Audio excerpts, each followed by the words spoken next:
long-winded, fantastically boring speech about how we've been friends for a very long time, I thought I would share some marriage advice. So this is from an article that appeared in the Madison Institute newsletter, fall issue 1894, entitled Instruction and Advice for the Young Bride.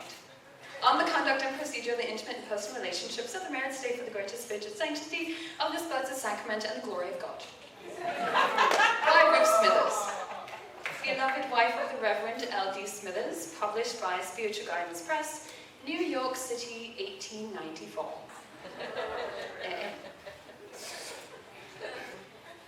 To the sensitive young woman who has had the benefit of proper upbringing, the wedding day is, ironically, both the happiest and the most terrifying day of her life. On the positive side, there is the wedding itself, in which the bride is the central attraction in a beautiful and inspiring ceremony, symbolizing her triumph in securing a male to provide for all her needs for the rest of her life. On the negative side, there is the wedding night, during which the bride must pay the piper, so to speak, by facing for the first time the terrible experience of fornication. At this point, let me concede one shocking truth. Some young women actually anticipate the wedding night ordeal with curiosity and pleasure. Beware of such an attitude. A selfish and sensual husband can easily take advantage of such a bride. One cardinal rule of marriage should never be forgot. Give little, give seldom, and give grudgingly.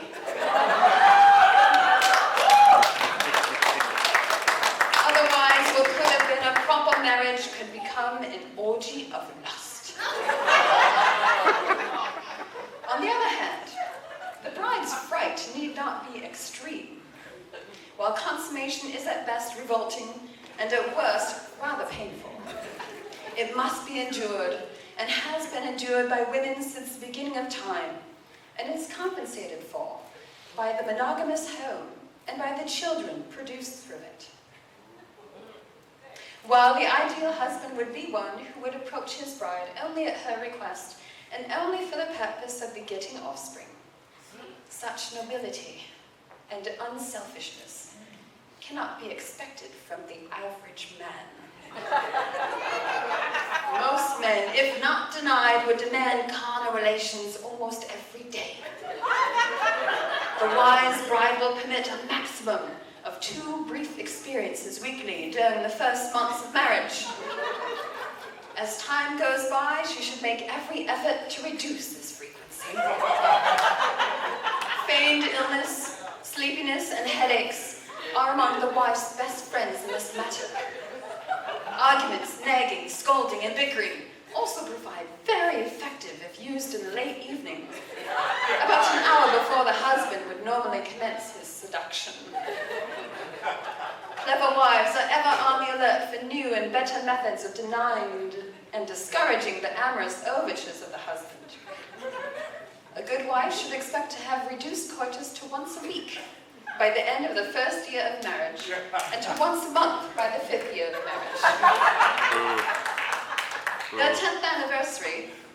By their 10th anniversary, many wives have managed to complete their childbearing and have achieved the ultimate goal of terminating all impure contact with the husband. By this time, she can depend upon his love for the children and social pressures to hold the husband in the home. Most men are by nature rather perverted, and if given half a chance, would engage in quite a variety of the most revolting practices. A wise bride will make it the goal never to allow her husband to see her unclothed body, and never allow him to display his unclothed body to her. Copulation, when it cannot be prevented, should be practiced only in total darkness. Once the bride has donned her gown and turned off all the lights, she should lie quietly upon the bed and await her groom. When he comes groping into the room, she should make no sound to guide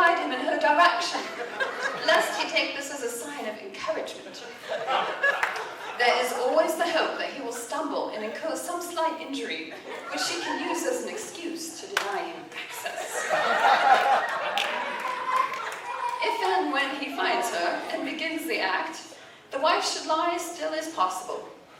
Bodily motion on her part could be interpreted as excitement by the optimistic husband. If the husband attempts to seduce her with lascivious talk, the wise wife will suddenly remember some trivial question to ask him. Once he answers, she should keep the conversation going and babble on about her needlepoint and housework while the husband is huffing and puffing away. As soon as he has completed the act, the wise wife will start nagging him about various tasks she wishes him to perform on the morrow. Many men obtain post-copulatory satisfaction from the peaceful exhaustion immediately after the act is over. Thus, the wife must ensure that there is no peace in this period for him to enjoy. Otherwise, he might be encouraged to soon try for more. One heartening factor for which the wife can be grateful is the fact that the husband's home, school, church, and social environment have been working together all through his life to instill in him a deep sense of guilt in regards to his passionate feelings, so that he comes to the marriage couch apologetically and filled with shame, already half cowed and subdued. The wise wife seizes upon this advantage and relentlessly pursues her goal, first to limit, later to annihilate completely her husband's desire for lewd expression. Trine and Jennifer's wedding night.